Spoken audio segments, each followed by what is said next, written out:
Hey everybody, Pastor Adam here. I just wanted to send out this video kind of covering what we talked about yesterday in our special needs ministry meeting for those who weren't able to attend. Thank you to everybody who's been a part of this process. And so with this video, we'll just kind of cover a few things. I'll also include in the email the document that we gave out to all the people in attendance. And we would love to hear your feedback. What do you like? What do you not like? What do you think we're missing?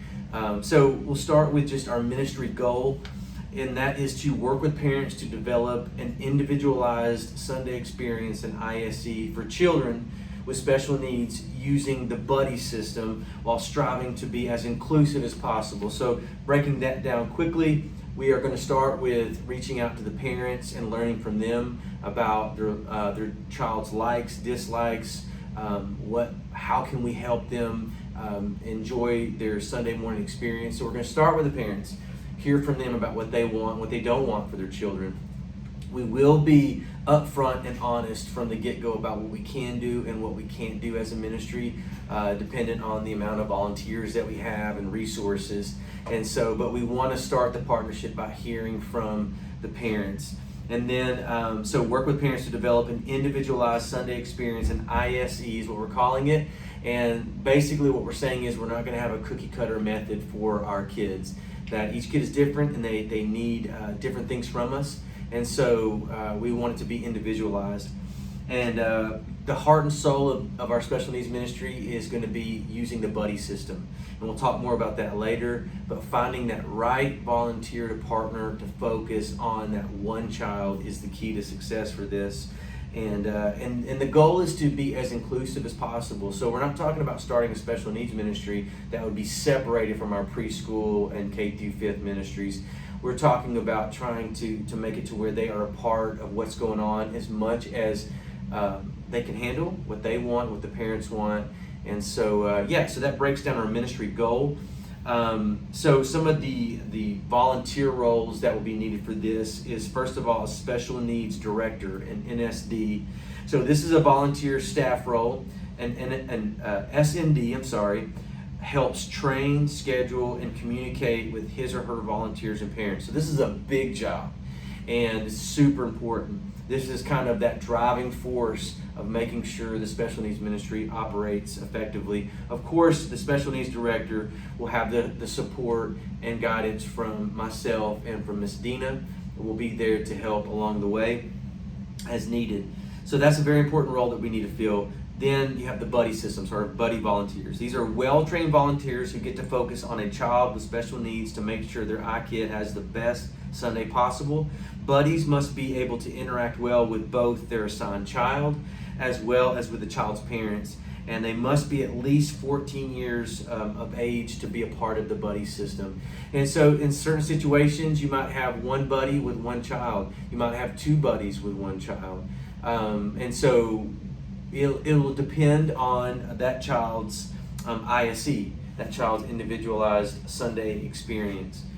So we'll also develop an iKid Special Needs Board.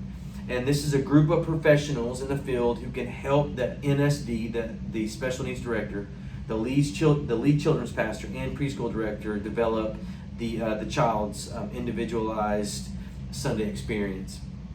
So for the most part, whenever we have a child start to attend our ministries and they have special needs, that, hearing from the parents with Dina's experience and my experience, more than likely, and especially with that special needs director, we're going to be able to craft that child's ISE. But in certain cases, we may not, and we may need support. And that's when we're going to lean on some of these professionals on the iKid Special Needs Board to kind of help us craft how this child's ISE should look. And this will also, we're going to have an intake process, but let's say a kid starts attending preschool or iKid's 1st through 5th grade or kindergarten or wherever. We weren't able to catch that on the front end that this child needs an ISE. So this is after the fact. They've already been attending. In those cases, we will always lean on the Special Needs Board to help us develop a plan to present to the parents. But if the parents and the child are part of this intake process from the very beginning, sometimes we'll involve the Special Needs Board and sometimes we will not. So let's talk about the intake process just for a second. So one of the things that we've talked about doing is on Sunday mornings, all guests that show up for the first time in preschool, kindergarten, or first through fifth, they are a part of this new welcome process that we'll put together. So if you're a check-in volunteer, you'll be trained on this. And so let's say I'm a check-in volunteer and a new family comes. Well, I'm going to take them to a separate area where I can talk to them individually, learn about the child, take them on a tour. These volunteers will be trained to be on the lookout for any information that might lead us to believe that this kid needs an ISE. If that's the case, if the parents say anything to us and alert us that their child needs anything special as far as a Sunday morning experience, then that check-in volunteer will have a special needs packet that we're going to put together that will then walk them through the motions of what we can do, what we can't do, how we can tailor make an experience for the child, and to take in information from the parents and from the child about likes, dislikes, what makes them tick, what makes them have a great time. And so but again, even if you have a child that has no special needs, what we're talking about is every new family goes through this welcome process, so that number one, that's just a really cool thing to do, to be able to prepare every child to walk into our environments for the first time. But this also doesn't isolate where it's isolating for special needs families, but so this is something we'll do for everybody. And it'll give us a chance to be able to get to know parents and kids and to learn up front if their child has any special needs. So that'll be a part of our intake process.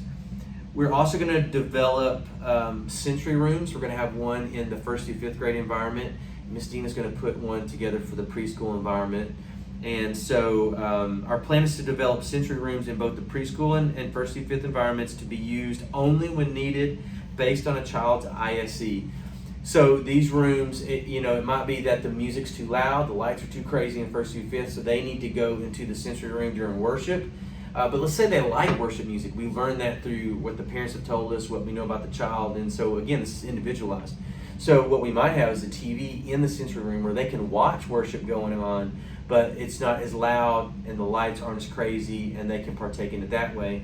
But even if a buddy takes, let's say that during a breakout discussion time, that this child really doesn't handle that part well, they go into the sensory room. Let's say what helps this child focus is we playing with something like Play-Doh, kinetic sand, any type of manipulative.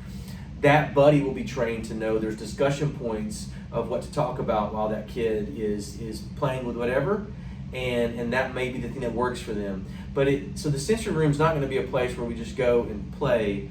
It will be intentional, and that buddy will be trained to know how to pull out the best in those moments of being able to teach that child what needs to be taught for the day. So those are the sensory rooms. We're also working on inclusive equipment. We already have headphones for any children that they think it's too loud or whatever. Miss Dina is already using busy bags, which are kits that kids can use where they can be with the rest of the kids, but they've got some stuff to work on that'll help them stay focused. We want to have that in first through fifth too, and we want to keep adding on to this list of ways to have inclusive equipment that allows the kids to be within the area where all the other kids are, but it helps them stay focused. You'll see on the back of the document that's in the email kind of a plan for how this could work in different phases. So the goal, if everything works out perfectly, and this is just a goal, is to launch this January of 2025. But everything would have to work perfectly for us to be able to launch in January of 2025. We may have to push it back. But phase one will be, we need to develop approaches and philosophies. We need to create policies and procedures manual, develop a training system, develop a brand for this ministry, and create a website for this where it's easy for families to get online before they even show up on Sunday to be able to register, answer any questions about their child and all that stuff. We want to brand this thing because we want to promote it. We want to get it out there. When we're ready to launch this, we want the community to know that we have a special needs ministry that's thriving at IBC. We want to establish and equip sensory rooms, and then we have to recruit a volunteer director. So that's all in phase one. Phase 2 is where we really start to pump this to our church and recruit volunteers, train them, and really develop a promotional plan of how we're going to launch this to the community, which will be based on our branding. And then phase 3 is just launch it and then adjust accordingly. Especially that first year is going to be a big experiment of trying things out, seeing things that work, great. If not, let's pull back, rethink it. But again, January 2025 is the goal for launching all of this. So you've got the document now. We've gone over this in the video. We'd love to hear your thoughts, opinions. Is there anything that we're missing? In our meeting yesterday, we brought up how this is opened up too for kids with trauma, kids that are in foster care that might need special attention and care. This is not just for children necessarily with specific labels. This could be any kid that struggles in our environment due to a variety of reasons that just needs extra support. We'll also, in times where the parents give us permission, we'll work with the parents if their children, if they receive any type of special needs support in the public school system, we'll ask the parents to help us get that information, to learn what the schools are doing so that we can replicate anything that's working well during the week. So, thank you so much, and we can't wait to hear back from you. Bye-bye.